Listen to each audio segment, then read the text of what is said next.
जो लोग जातिगत जनगणना करा रहे हैं, इनको समाज के बेहतरी से लेना देना नहीं है। ये तो एक अंतिम दांव खेले हैं कि समाज को फिर जातियों में बांटकर एक बार किसी तरह चुनाव की नैया पार लग जाए। भाई जातिगत जनगणना पहले तो आप 18 साल से सत्ता में हैं, आज क्यों जातिगत जनगणना करा रहे? 18 साल से आपको याद नहीं आ रहा था? दूसरी बात, अगर जातिगत जनगणना आप करा रहे हैं, जनगणना आपके विषय का, राज्य सरकार का विषय ही नहीं है।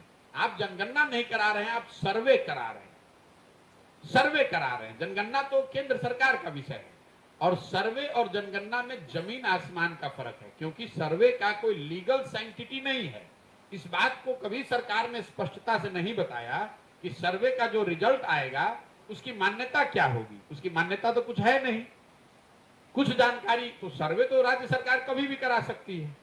और अगर मान लीजिए आपने करा भी लिया, अगर उसको लीगल सैंक्टिटी मिल भी गई, तो जातियों की जनगणना होने मात्र से लोगों की जिंदगी तो सुधरेगी नहीं। पूरे बिहार की गणना हुई पड़ी है कि 13 करोड़ लोग, बिहार के जो लोग हैं वो देश के सबसे गरीब और पिछड़े हैं। ये तो जानकारी आपके पास है, इसको काहे नहीं सुधार रहे? दलितों की जनगणना तो आप आजादी के बाद से कर रहे हैं, उनकी दशा आप क्यों नहीं सुधार रहे? उसके लिए आपने क्या किया? मुसलमानों की जनगणना करी हुई है, दलितों के बाद बिहार में सबसे ज्यादा गरीबी और फटेहाली से मुसलमान भाई जूझ रहे हैं, उनके लिए आपने क्या किया?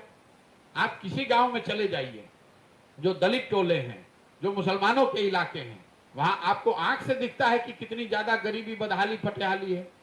तो ये जनगणना कराने और जो जनगणना के विरोध में जो लोग हैं, मैं उनको सुझाव दूंगा कि आप विरोध मत कीजिए। क्यों विरोध कर रहे हैं? भाई समाज में कोई वर्ग अगर सही मायनों में पीछे छूटा हुआ है, उसकी संख्या ज्यादा है और उसकी गणना हो रही है, सरकार सर्वे करा रही है, तो कराने दीजिए।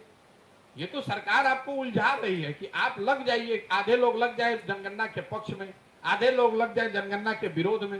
कोई इसकी चर्चा ही ना करे कि बिहार में पढ़ाई हो रहा है कि नहीं, कि रोजगार हो रहा है कि नहीं।